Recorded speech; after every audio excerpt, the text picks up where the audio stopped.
আলহামদুলিল্লাহি কাফা ওয়াসসালামুন আলা ইবাদিহিল্লাযীনা ইসতাফা আম্মা বা'দ। আজকের আলোচ্য বিষয় হলো নিদ্রা থেকে জেগে ওঠার সুন্নতসমূহ। ঘুম থেকে জেগে উঠে উভয় হাত দ্বারা মুখমণ্ডল ও চক্ষুদ্বয় হালকাভাবে মর্দন করা, যাতে ঘুমের ঘোর কেটে যায়।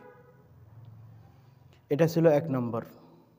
2 নম্বর, ঘুম থেকে জেগে 3 বার আলহামদুলিল্লাহ আলহামদুলিল্লাহ আলহামদুলিল্লাহ পাঠ করা। 3 নম্বর, ঘুম থেকে জেগে উঠে 3 বার কালেমায়ে তয়্যিবা লা ইলাহা ইল্লাল্লাহু মুহাম্মাদুর রাসূলুল্লাহ পড়া।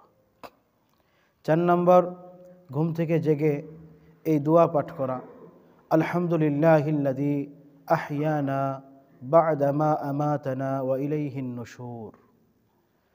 5 নম্বর, ঘুম থেকে উঠে মেসওয়াক করা। 6 নম্বর, ঘুম থেকে উঠে পানির পাত্রে হাত দেওয়ার পূর্বে কবজি পর্যন্ত উভয় হাত 3 বার ধৌত করা। 7 নম্বর, রাত থাকতে ঘুম থেকে উঠলে সূরা আল ইমরানের শেষোক্ত 10 আয়াত ইন্না ফি খালকিস সামাওয়াতি ওয়াল আরদ এখান থেকে নিয়ে শেষ পর্যন্ত পাঠ করা।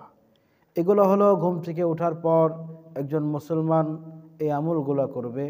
আল্লাহ রাসূল সাল্লাল্লাহু আলাইহি ওয়াসাল্লাম বলেন, মান তামাসসাকা বিসুন্নতি ইনদা ফাসাদি উম্মতি ফালাহু আজরু মিয়াতা শহীদ। যারা আমার সুন্নতকে আঁকড়ে ধরবে, আল্লাহ তাআলা যে বান্দা একটা সুন্নতকে আঁকড়ে ধরবে, রাসূল করিম সাল্লাল্লাহু আলাইহি ওয়াসাল্লাম বলেন, আল্লাহ তাআলা তাকে 100 গলাকাটা শহীদের সওয়াব দান করবেন। সুবহানাল্লাহ। এজন্য আমরা সকলে গুরুত্ব সহকারে আল্লাহ রাসূল সাল্লাল্লাহু আলাইহি ওয়াসাল্লামের সুন্নতগুলোকে আঁকড়ে ধরে আমল করার চেষ্টা করি। আল্লাহ তাআলা আমাদের সকলকে তৌফিক দান করেন। আমিন।